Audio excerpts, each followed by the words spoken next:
அவர் உண்மையாக ஒரு ஜனநாயகத்தை மதித்திருந்தால், அதாவது தமிழரசு கட்சியினுடைய தலைவர் செயலாளர் தெரிவு வாக்கெடுப்பின் போது வெற்றி பெற்றவர்களை அவர்கள் அந்த பதவியை ஏற்க வைத்து அவர்களுக்கு பின்னே நின்றிருக்க வேண்டும்.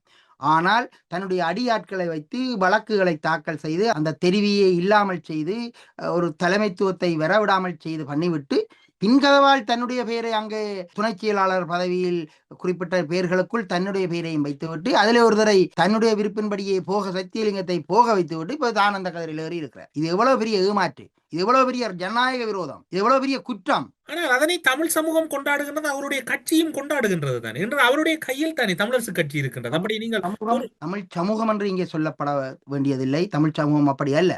ஆனால் தமிழரசு கட்சியினுடைய குறிப்பிட்ட ஒரு பகுதியினர் இவருக்கு பின்னே நிற்கிறார்கள். ஏனென்றால் நலன்களின் அடிப்படையிலான உறவுகள் இவரை பயன்படுத்தி கட்சிக்குள் நல்ல பதவிகளை பெற்றுக்கொள்ளலாம் என்பது அவருடைய விருப்பு. இவருக்கு யாழ்ரா அடிப்பதன் மூலம் அவர்கள் தங்களுடைய நலனை பெறுவதற்காக இவருக்கு யாழ்ரா அடிக்கிறார்கள். அதுக்காக மக்கள் எல்லோரும் வந்து அங்க இவருக்கு யாழ்ரா அடிக்க போவதில்லை. கடந்த தேர்தலில் நீங்கள் பார்த்திருப்பீர்கள், அவ்வளவு பெரிய வாக்குகள் இல்லை. இவரது நேரம் நின்று ஒரு தேர்தலில் போட்டியிட்டால் இவருடைய வாக்கு என்னன்றது தெரிந்திருக்கும். இவருக்கு தனிய மக்கள் யாழ் மாவட்டத்தில் எவ்வளவு வாக்களித்தார்கள் என்றதை அதை பார்த்திருந்தா தெரிஞ்சிருக்கும். அவர் 5 பேர் கொண்ட ஒரு அணியை உருவாக்கி தனக்கு 5 பேரும் சேர்த்த வாக்குகளால் தான் அவர் குறிப்பிட்ட வாக்கையே பெற்றிருந்தார். இந்த 5 பேரும் இல்லாட்டி இவருக்கு ஒரு கொஞ்சம் தான் வந்திருக்கும், ஒரு 3000 4000 வாக்கு தான் வந்திருக்கும். இதான் உண்மை.